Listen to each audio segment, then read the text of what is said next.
Welcome to Penn State Sports Night for Monday, March 21st. I'm Alex Blankman. And I'm Anna Patingolo. The Sweet 16 is set for March Madness, but it didn't happen without plenty of upsets in the opening weekend. Friday marked the first time ever that a 13, 14, and 15 seed all won on the same day, and overall 9 teams ranked 10 or lower won in the round of 64. Despite the upsets, this is the first time since 2012 that all 4 1 seeds made it to the Sweet 16. Kansas, Oregon, University of Virginia, and University of North Carolina all advanced. The action picks back up on Thursday with Villanova and Miami. Not to be forgotten in all the madness, the women's NCAA tournament also kicked off this weekend. The UConn Huskies won their 70th game in a row in a lopsided 101-49 victory over Robert Morris in the first round. The Huskies are on a quest for their 4th straight championship and record 11th overall. Head coach Gino Auriemma has led them to all of those championships in his 31 years with the team. He's got 50. Over in the NBA, the Pelicans shut down star forward Anthony Davis for the season due to a recent knee injury and shoulder injury that he said he's been fighting for 3 years. Davis will have surgeries on both his shoulder and his knee and is expected to miss 4 to 5 months. Davis's injury means that he'll miss out on this summer's Olympics, opening up the door for guys like DeAndre Jordan or DeMarcus Cousins to make the trip to Rio. Back in State College, Penn State's NFL hopefuls took to the field on Thursday at the annual Pro Day. Christian Hackenberg, Anthony Zettel, and more showed their talent in front of scouts from 31 NFL teams. Sources say that Hackenberg greatly helped himself with his performance, which included a throwing session where he went 44 for 52, including 21 straight completions. Next up for the prospects is draft day in April. Former players are speaking out against Penn State women's hockey coach Josh Brandwein over allegations that he had mentally and emotionally abused them. A new Daily Collegian article outlines the abuse, which ranged from benching players he disliked to telling one player to lose weight. The allegations aren't new, with many of them first being reported in 2014. Brandwein is at the end of his contract, and many say they're hoping it won't be renewed for next season. The United States is working to fix a strained relationship with Cuba, and the best way to do that seems to be through baseball. The MLB is in Cuba for the first time since 1999, and the Tampa Bay Rays are set to take on the Cuban national team on Tuesday in a historic game. Cuba has long been a source of baseball talent, especially with guys like Yoenis Cespedes and Yasiel Puig hailing from there. With tensions lessening between the two countries, it will be easier for MLB teams to sign Cuban athletes in the future. We will be right back with some more Penn State Sports Night.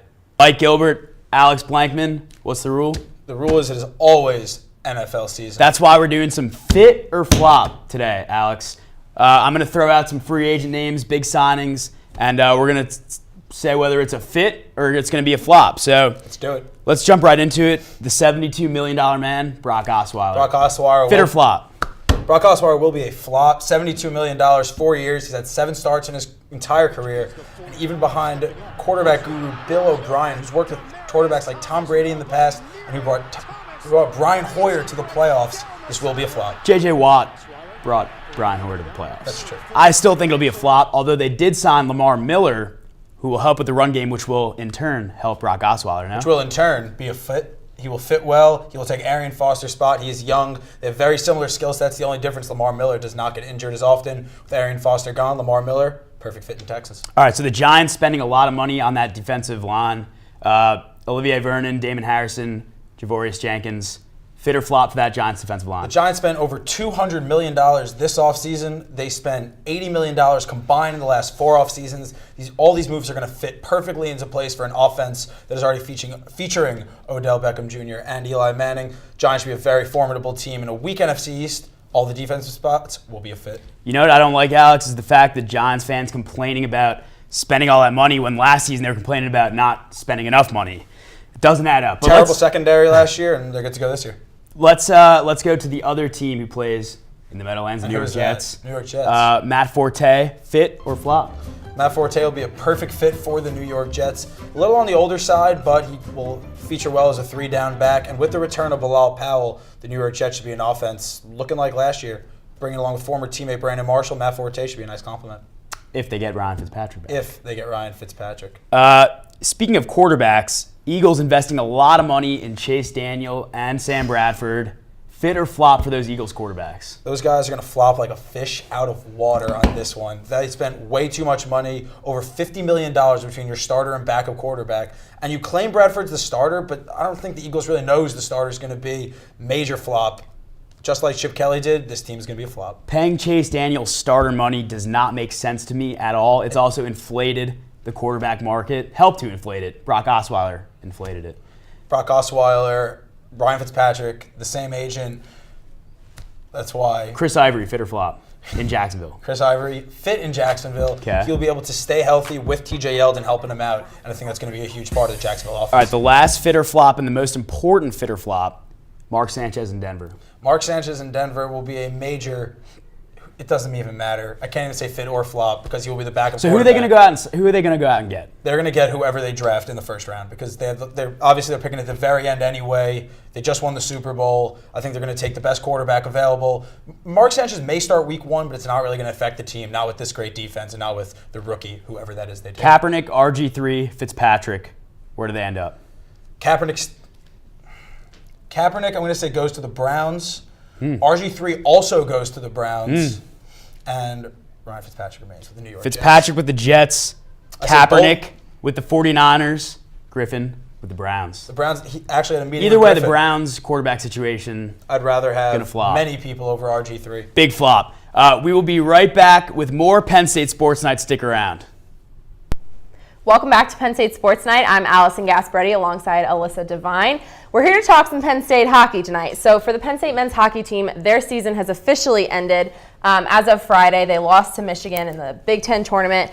You know, a lot of people expected Penn State to go all the way and take it to the NCAA tournament. Alyssa, what are your thoughts on that? Well, Penn State played really well against the Wisconsin Badgers, and that was expected. They won 5-2.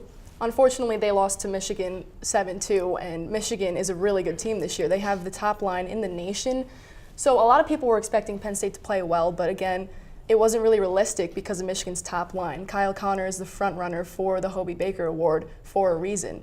But again, Penn State played well against Wisconsin this past weekend. They scored 5 goals. Eric Scheid scored 2 goals on the night, adding to a dominant performance this season at 28 points. Luke Yuha had a career high of 3 assists that night, and then added a goal on Friday night against Michigan.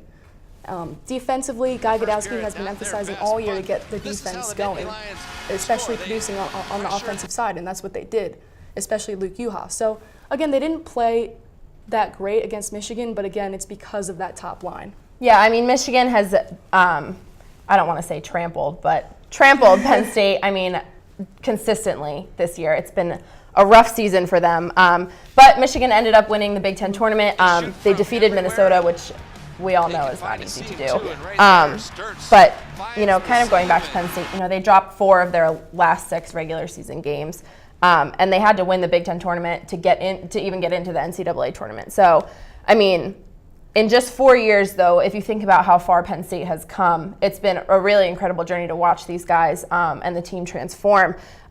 People were saying that they wouldn't win a conference game for years after they became a D1 program. So what are your thoughts on how Penn State has kind of grown in the past couple of years? Penn State's hockey program has definitely come a long way, and for multiple reasons, especially the seniors, Tommy Olczyk, Matthew Scoff, they were the foundation for this team, and they grew with this hockey foundation and really did a lot for this program. And Penn State has grown tremendously. They came close to making it into the NCAA tournament for the first time in program history. Their record spoke for how successful their season was. They ended the season 21-13-4 for an overall record, and that's setting a program record. And again, you know, the freshmen this year were tremendous too. Chase Berger and Andrew Sturts, who led Penn State in the goals category at 18. Kevin Kerr, as a defenseman, was tremendous, and again, he's going to be good again for the season to come. Yeah, and I have a couple records here that they've set this year. 21 wins, 140 goals, 226 assists. They finished the highest in the Big Ten Conference this year at 3rd. So many awards for postseason this year. Amy McAdam and Vince Pedri were all Big Ten second team. David Goodwin got an honorable mention. Luke Yuha actually won Big Ten Sportsman Award and was nominated for the 2016 All-Tournament team, which is the first Nittany Lion to do that. So we've had a lot of record-breaking events this year, which is great to see the program grow. Unfortunately, that's all we have time for tonight, but thank you for joining us here at the studio. For everyone here at Penn State Sports Night, thank you, and we'll see you next week.